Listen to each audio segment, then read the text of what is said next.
200 hours, airspace above Taipei. A typhoon hammers the island. Rain lashes against the dark sky like heavy bullets. The city below is a blurred grid of neon lights smudged by the relentless downpour. Inside the cargo hold of the high-altitude transport aircraft, the air is freezing and thin. 6 figures in black tactical gear stand near the open ramp. The wind roars outside, a deafening beast waiting to swallow them. They check oxygen masks and altimeters one last time. The red light inside the bay turns green. The team leader signals. Without hesitation, they step into the void. The wind rips at their bodies instantly. They plummet through the storm clouds, invisible ghosts in the night. Gravity takes hold, dragging them toward the earth at terminal velocity. They fall for 2 minutes in absolute darkness before deploying parachutes at low altitude. The black canopies snap open with a violent crack that is swallowed by the thunder.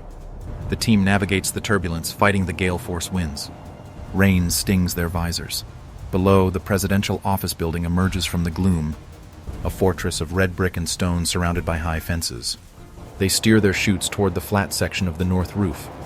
Boots slam onto the wet concrete. They hit the ground hard and roll to absorb the bone-jarring impact. Parachutes are cut loose and bundled immediately. The team leader raises a gloved fist. Movement stops. The rain pounds the roof, drowning out the sound of their landing. Lightning flashes, illuminating the red brick tower for a split second. A sentry walks the perimeter of the terrace below. He wears a heavy raincoat and holds an assault rifle loosely against his chest. He stops near the edge to wipe rain from his eyes. The team sniper raises his suppressed rifle. He tracks the guard's head through the thermal scope. The crosshairs settle. He squeezes the trigger. The guard's head snaps back violently. He crumples to the wet tiles without a sound. Blood pools on the concrete but washes away instantly in the deluge. The team moves forward, stacking up at the maintenance door. 2:10 hours, rooftop terrace, presidential office building.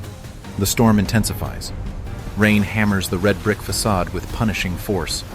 Thunder rolls directly overhead, shaking the reinforced concrete beneath the team's boots. They crouch in the shadows of a large HVAC unit. Water cascades off their helmets and runs in rivulets down their black armor. The city skyline is a jagged wound of gray and black in the distance. The air smells of ozone and wet masonry. A metal door on the lower maintenance deck swings open. Yellow light spills onto the wet tiles. 2 sentries step out, seeking shelter under a small overhang. They light cigarettes, the embers glowing bright orange against the dark. One guard laughs and adjusts the sling of his assault rifle. He turns his head and looks up toward the HVAC unit. His eyes narrow.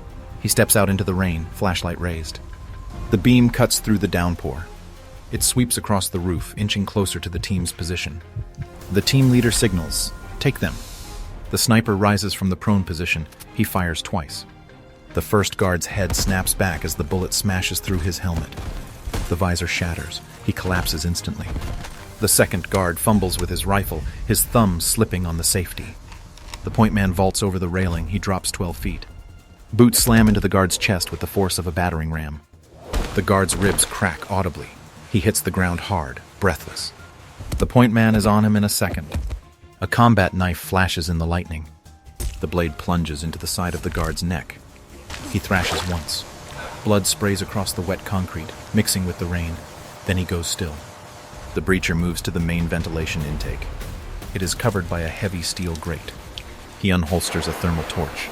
The tip flares with a blinding blue flame. He presses it against the locking hinges. The metal hisses violently. Molten steel drips like wax onto the fan blades below. The smell of burning iron cuts through the humid air. The breacher kicks the grate. It gives way with a metallic screech and falls into the darkness of the shaft. The team leader checks the perimeter. He drags the bodies into the shadows behind the generator. He wipes a smear of blood from his glove onto his pant leg. He points to the open hole. The tech specialist deploys a fast rope line. He hooks it to the frame and tosses the coil down. It unravels into the black void. The hum of massive industrial fans vibrates up the line. The team clips in one by one and disappears into the throat of the building.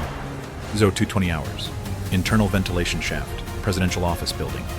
The roar of the storm is gone, replaced by the rhythmic thrum of massive circulation fans. The air is stiflingly hot. It smells of recycled air and machine oil.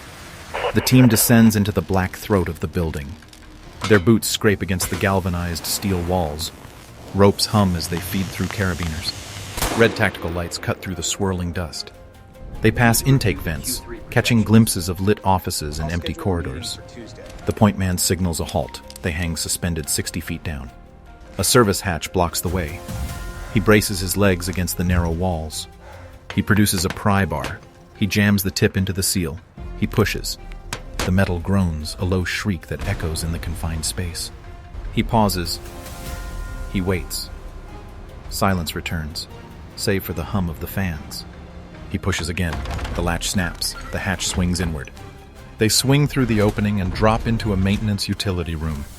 It is dimly lit by flickering fluorescent tubes. Pipes hiss with steam. The team unclips from the ropes. They move to the double steel doors marked Elevator Control. The point man checks the handle. Locked. The breacher steps forward with bolt cutters. He snaps the padlock. The sound is a sharp crack, like a pistol shot. They freeze. Weapons raised toward the door. Nothing happens. They enter the elevator shaft access. It is a vast vertical tunnel of concrete and steel cables. The air is cool here. The team leader points down. 3 floors below, the top of the main elevator car sits stationary. They hook onto the grease-slicked guide rails. They slide down, boots controlling the descent. They land on top of the car with a heavy metallic thud. The entire cabin sways on its cables. The suspension springs creak loudly. The sound reverberates up the shaft. The tech specialist kneels by the junction box. He pulls a fiber optic cable from his vest. He unscrews the maintenance panel. Wires spill out like multicolored guts. He strips a blue wire and clamps a data tap onto it. He connects his ruggedized tablet. His fingers fly across the screen. Code scrolls rapidly in green text. A progress bar fills. "Cameras looped," he whispers. "Sensors blind." The point man lies flat. He locates the emergency trap door in the ceiling of the elevator car. He unlatches it carefully. He lifts the panel. Soft yellow light floods up from the cabin below. He drops through the hole. He lands silently on the plush red carpet of the presidential elevator. He raises his suppressed assault rifle. He sweeps the corners, clear. He signals the others.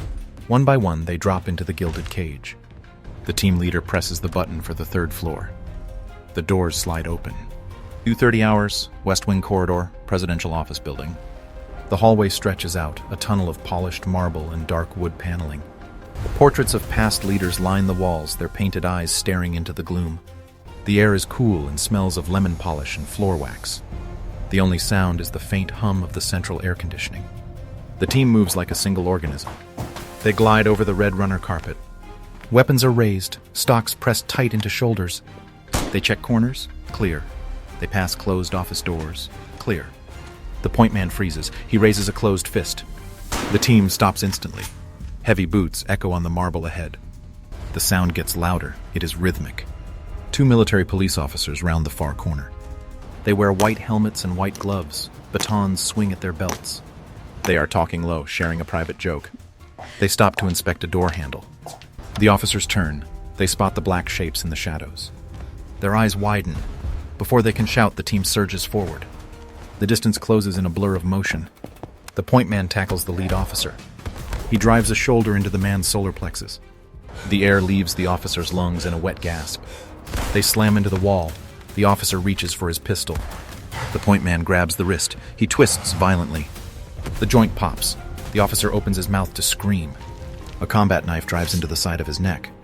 It severs the artery. Blood sprays across the white wallpaper. He slumps forward. The second officer fumbles for his radio. The team leader strikes him in the throat with the muzzle of his rifle. The officer gags and clutches his neck. The team leader sweeps the man's legs. The officer hits the floor hard. The breacher drops a knee onto the man's chest. He clamps a hand over the officer's mouth. He draws a knife. He plunges it between the ribs, puncturing the heart. The officer thrashes once. His heels drum against the floor. Then he goes still. The team drags the bodies into a nearby supply closet.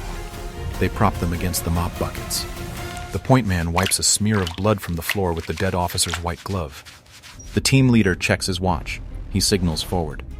They step over the wet spot on the carpet and continue toward the rotunda. 2:40 hours, Central Rotunda, Presidential Office Building. The hallway opens into a vast atrium. A massive crystal chandelier hangs from the domed ceiling, unlit. Moonlight filters through the high windows, casting long, cage-like shadows across the polished terrazzo floor. The silence here is heavy. It presses against the eardrums. The team stacks up against a marble pillar. They scan the mezzanine level above. Nothing moves. The air is still. A flashlight beam sweeps across the upper balcony. It zips past the pillar, then snaps back. The light catches the black matte finish of the point man's helmet. "Stop! Who is there?" a voice booms from above. The shout shatters the quiet. The team leader raises his rifle. "Contact front!" he roars. The MP on the balcony fires. The pistol shot cracks like a whip. The bullet strikes the marble pillar inches from the point man's face. Stone fragments spray into his visor. The team returns fire instantly. 6 suppressed assault rifles cough in unison. The sound is a rhythmic, metallic chugging. Bullets tear into the plaster railing above. The MP jerks backward. Rounds stitch across his chest. He tumbles over the banister. He falls 30 feet and hits the terrazzo floor with a wet crunch. Doors slam open on the mezzanine. 3 more MPs rush out. They carry submachine guns. They do not hesitate. They open fire. The rotunda erupts. Unsuppressed gunfire is deafening in the enclosed space. Bullets hammer the floor around the team. Sparks fly as copper jackets slam into stone. A marble bust explodes into dust. "Suppressing fire!" the team leader yells. The saw gunner steps out from cover. He unleashes a stream of heavy rounds. The belt feeds rapidly. Brass casings pour from his weapon, clinking like coins on the floor. The heavy bullets chew through the balcony railing. Concrete chunks fly. One MP takes a round in the shoulder. His arm detaches at the joint. Blood sprays in a wide arc. He screams and drops his weapon. The flanker pulls a pin on a fragmentation grenade. He hurls it. The small steel sphere sails through the air. It lands behind the remaining MPs. Boom! The explosion shakes the dust from the chandelier. The blast wave rips the MPs apart. Shrapnel shreds the heavy curtains. Smoke fills the rotunda instantly. It smells of cordite and pulverized drywall. The shooting stops. The team leader scans the upper level. He sees only smoke and ruin. A body hangs limp over the shredded railing, blood dripping steadily onto the floor below. "Move up," he commands. "Fast!" Somewhere in the distance, a heavy mechanical siren begins to wail. 2:45 hours, grand staircase, east wing. The alarm siren wails, a piercing mechanical scream that pulses through the building. Red emergency lights strobe, bathing the marble stairs in blood-colored flashes. The air is thick with acrid smoke. The team sprints toward the landing. Above them, heavy boots thunder like a rock slide. The National Security Bureau reaction force has arrived. Black-clad agents flood the upper landing. They carry riot shields and submachine guns. They form a wall of steel and polycarbonate. "Contact, stairs!" the point man yells. The NSB agents open fire. A storm of bullets sweeps down the staircase. Rounds spark off the marble steps, sending stone splinters flying. The team dives for cover behind the heavy stone banisters. Bullets chip away the railing inches from their helmets. The noise is deafening in the confined vertical shaft. The team leader checks his magazine. He taps the grenadier on the shoulder. He points up. The grenadier nods. He unclips a rotary grenade launcher. He leans out. He fires 3 rounds in rapid succession. Thump, thump, thump. The 40mm grenades arc over the stairwell. They land behind the wall of shields. K-boom! The explosions overlap into one massive roar. The blast wave blows the shields apart. Bodies hurl through the air like rag dolls. One agent is thrown over the railing. He smashes onto the floor below with a sickening crack. The staircase is engulfed in fire and gray smoke. The screaming starts immediately. "Push!" the team leader roars. The team surges up the stairs. They fire through the smoke. An NSB agent staggers out of the haze, his vest shredded. Blood pouring from his face. The point man puts 2 rounds into his chest. The agent falls backward. Another agent tries to crawl away, dragging a shattered leg. The breacher shoots him in the head as he passes. They reach the landing. The floor is slick with blood and debris. The remains of the shield wall lie twisted and smoking. A severed hand grips a pistol grip on the floor. The team steps over the carnage. They reload on the move. The hallway to the presidential suite lies straight ahead. So 250 hours, executive corridor, presidential office building. The hallway ends at a set of massive double oak doors. They are 12 feet high, reinforced with steel plates, and decorated with gold leaf. The seal of the Republic is carved into the center. The alarm strobes reflect off the polished wood. The team sprints toward the objective. The floor vibrates with the aftershocks of the stairwell battle. Suddenly, the oak doors erupt outward. A heavy machine gun opens fire from inside the suite. Large caliber rounds punch through the thick wood like it is cardboard. Splinters the size of daggers fly into the corridor. The lead scout is hit in the chest plate. The impact lifts him off his feet and throws him backward. He slides across the carpet, gasping for air. The rest of the team dives for the floor. They scramble behind marble busts and heavy planters. Bullets chew up the walls. Plaster dust fills the air. The noise is a continuous jackhammer roar. The machine gunner inside is firing blind, sweeping the hallway back and forth. Rounds shred the red carpet, sending tufts of wool flying. "Suppress!" the team leader screams over the noise. The team's saw gunner props his weapon on a planter. He holds the trigger down. A long burst of tracer rounds hammers the door. The wood disintegrates under the impact, exposing the steel core. The enemy fire pauses for a split second. "Go, go!" The breacher sprints from cover. He stays low, moving fast. He reaches the doors. Bullets strike the frame inches from his head. He ignores them. He pulls a linear frame charge from his pack, a rectangle of flexible explosive tape. He slaps it against the center of the doors. The adhesive bites into the varnish. He primes the detonator. The machine gun opens up again. Rounds spark off the door hinges. The breacher dives sideways. He rolls behind a thick structural pillar. He clutches the clacker. "Fire in the hole!" he yells. He squeezes the trigger. Crack, boom! The overpressure wave sucks the air out of the hallway. The massive doors vanish. They are turned instantly into a cloud of razor-sharp splinters and twisted metal. The heavy steel reinforcement bars twist like hot taffy. Smoke billows out from the suite, thick and black. The machine gun stops firing. "Breach! Breach! Breach!" The team rises and charges into the smoke. 255 hours, presidential suite. The room is a haze of white drywall dust and black smoke. The air tastes of ammonia and burnt wood. The blast has shattered the floor-to-ceiling windows. Rain and wind whip into the room, swirling the papers that litter the floor. The massive mahogany desk at the far end is overturned. The point man pulls the pin on a flashbang. He tosses it into the center of the room. It bounces on the Persian rug. Bang! The explosion is a blinding flash of white light. The sound is a physical punch to the chest. The team flows through the ruined doorway. They move in a seamless line. Red laser sights slice through the gloom. 3 bodyguards in dark suits stumble near the desk. They clutch their ears, disoriented. One tries to raise a submachine gun. The point man fires twice. The rounds strike the guard's chest plate. He staggers. The point man adjusts his aim. He fires again. The bullet hits the guard's throat.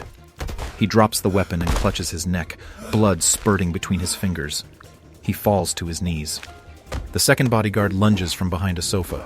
He tackles the breacher. They crash into a glass display case. Shards fly. The bodyguard reaches for a pistol. The breacher jams the muzzle of his rifle into the man's stomach. He pulls the trigger. The muffled thump throws the bodyguard backward. He lands on the broken glass, gasping. He does not get up. The third bodyguard stands over the president, shielding him with his own body. He raises a pistol. The team leader does not hesitate. He fires a 3-round burst. The bullets tear through the bodyguard's shoulder and neck. He spins away, collapsing onto a pile of debris. The president is exposed. He sits on the floor, back against the overturned desk. His white shirt is stained with the bodyguard's blood. He looks up. His glasses are cracked. He raises a hand, palm out. The team leader steps forward. He kicks the bodyguard's pistol away. He raises his rifle. The suppressor is inches from the president's forehead. Foot. Foot. 2 shots. The president's head snaps back violently. A spray of red mist paints the great seal on the wall behind him. He slumps sideways. His hand falls limp to the floor. The team leader steps closer. He fires 1 security round into the chest. The body jerks slightly. He grabs the president's wrist and checks for a pulse. None. He snaps a photo with a tactical device. "Jackpot," he says into the radio. "Target scratched." The siren outside changes pitch. It is closer now. 300 hours presidential suite. The room is a ruin of shattered glass and blood. The storm howls through the broken windows, mixing rain with the drywall dust. Below the plaza is a sea of flashing blue lights. The growl of heavy diesel engines vibrates through the floor. The team creates a defensive perimeter around the hole in the wall. The leader checks the street. An infantry fighting vehicle, IFV, rolls over the curb. Its turret swivels upward. "Broken arrow! Exfil now!" the leader screams. The breacher throws a heavy satchel charge against the east-facing structural wall. He arms it and dives behind the overturned oak desk. Boom! The explosion is massive. It blows a 10-foot hole in the side of the building. Bricks, mortar, and furniture are sucked out into the night. The blast wave knocks the breath out of the team. The air fills with choking gray dust. "Go! Go! Go!" The team sprints to the jagged opening. They hurl rappel lines into the darkness. The hooks bite into the floor joists. The point man leaps backward into the void. He slides down the rope, boots kicking off the wet masonry. Below, the IFV commander spots the movement. The turret locks on. The 30mm chain gun spins up. Use of deadly force is authorized. Thump, thump, thump, thump. High explosive rounds slam into the side of the building. The brick facade disintegrates. Explosions chase the repelling team down the wall. Shrapnel sprays like deadly confetti. A chunk of masonry the size of a microwave smashes into the tech specialist's shoulder. He grunts but keeps his grip. He slides faster, burning his gloves. A round hits the third-floor ledge directly above them. The explosion severs one rope. The rear guard drops the last 15 feet. He hits the pavement hard. He rolls, absorbing the impact, and comes up limping. The IFV traverses its gun. The barrel lowers toward the street. "Smoke! Smoke!" The team leader pulls two pins. He hurls smoke canisters directly at the armored vehicle. Thick, white, phosphorus smoke erupts, blinding the gunner's thermal optics.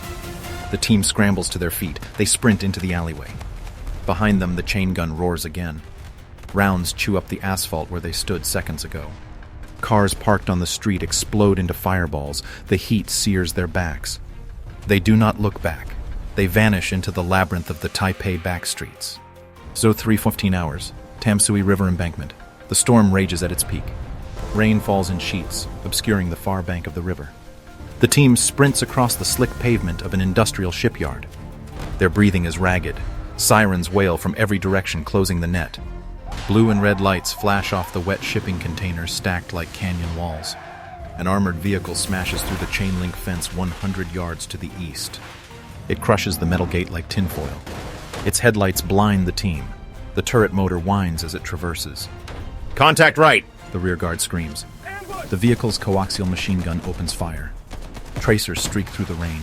They slam into the asphalt, kicking up sparks and concrete dust. The team dives behind a stack of rusted steel pipes. Bullets ping off the metal, whining as they ricochet into the night. "To the water! Move!" the team leader roars. He throws a smoke grenade. It hisses, spewing a thick gray cloud that mixes with the rain. The team breaks cover. They sprint for the seawall. Bullets snap the air around their heads. The tech specialist stumbles. The point man grabs his drag handle and yanks him forward. They reach the concrete barrier. Without pausing, they vault over the edge. They tumble down the steep embankment. Boots slide on loose rocks and mud. They crash through tall reeds and hit the black water. A low rumble comes from the darkness of the river. A blacked-out Zodiac assault boat surges out of the mist. The engine idles with a deep, throaty growl. The pilot slams the boat into the mud bank. "Get in! Get in!" The team scrambles over the rubber gunnels. They haul their gear and the injured man onto the wet floorboards. Above them, the armored vehicle reaches the edge of the seawall. It depresses its main cannon. The barrel looms over them like a finger of death. The Zodiac's forward gunner racks the charging handle of a heavy machine gun mounted on the bow. He aims up. He holds the trigger down. A stream of heavy rounds hammers the underside of the armored vehicle. Sparks shower down on the boat. The enemy vehicle backs away from the edge to protect its optics. "Go! Punch it!" the team leader yells. The pilot slams the throttle forward. The twin outboard motors scream. The bow lifts high out of the water. The boat accelerates instantly, carving a white wake through the black river. The armored vehicle fires blindly from the wall. Boom. A shell hits the water 20 yards behind the boat. A massive geyser of water erupts, spraying the team. The boat bucks violently but stays on course. They bank hard around a bend in the river. The city lights fade into a blurry glow behind the rain. The sound of sirens is swallowed by the roar of the engines and the storm. The team leader looks back one last time. He taps his headset. "Package delivered. We are off the board." The boat vanishes into the open ocean.